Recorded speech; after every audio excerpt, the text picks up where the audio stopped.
Selanjutnya nomor 3 adalah bagaimana penjelasan tentang metode-metode untuk penyelesaian permasalahan yang telah disebutkan pada persoalan nomor 2. Yang pertama tentang permasalahan energi terbarukan, yakni untuk pencarian sumber geotermal dapat digunakan metode magnetik. Metode ini memanfaatkan perubahan sifat batuan pada temperatur Curie.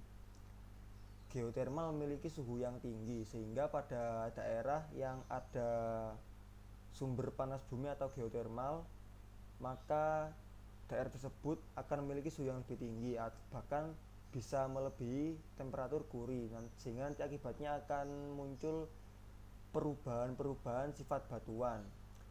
Jadi biasanya pada daerah yang memiliki panas bumi atau daerah yang berada pada suhu di atas temperatur Curie akan ditemukan material yang bersifat diamagnetik.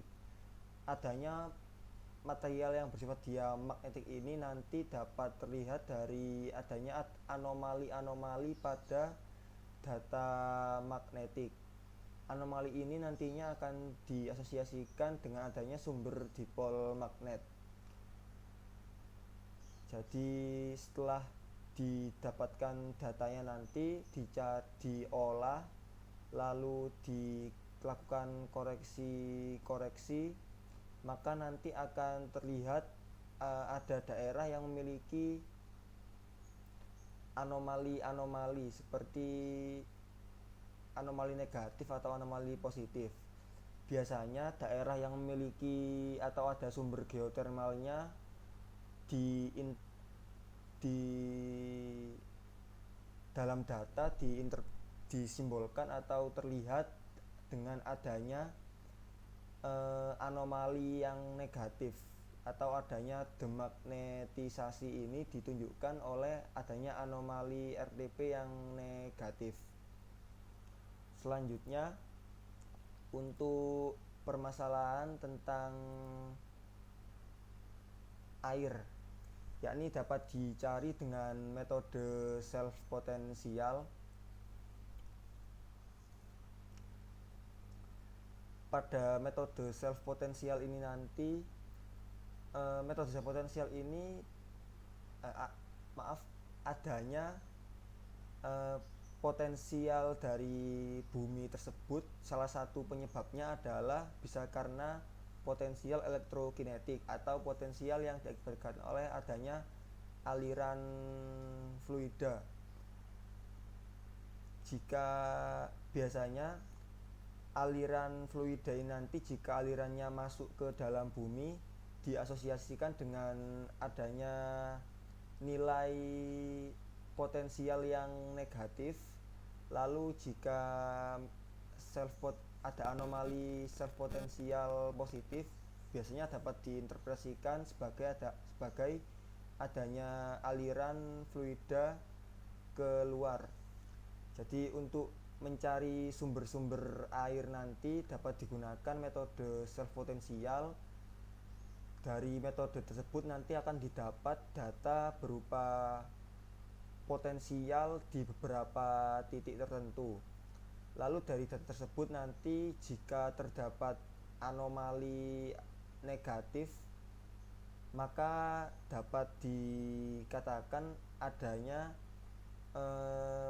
potensi aliran air di daerah tersebut, atau biasanya juga dapat diidentikan dengan adanya patahan. Dan di patahan-patahan itu biasanya diisi atau dialiri oleh air. Jadi nanti pada daerah tersebut dapat dilakukan pengeboran atau pencarian sumber-sumber air untuk menyelesaikan permasalahan kekeringan pada suatu daerah tertentu.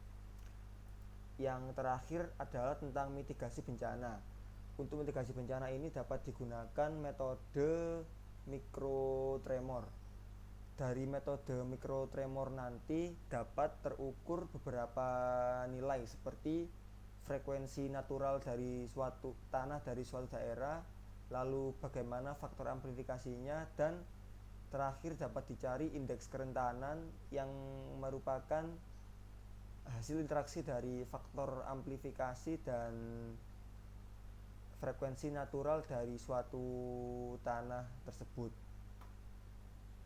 Jadi untuk mencari sehingga nanti dapat indeks kerentanan. Jika nilai indeks kerentanan pada suatu daerah itu tinggi, maka potensi kerusakan yang dialami daerah tersebut akan besar dibandingkan dengan daerah yang mempunyai indeks kerentanan yang rendah.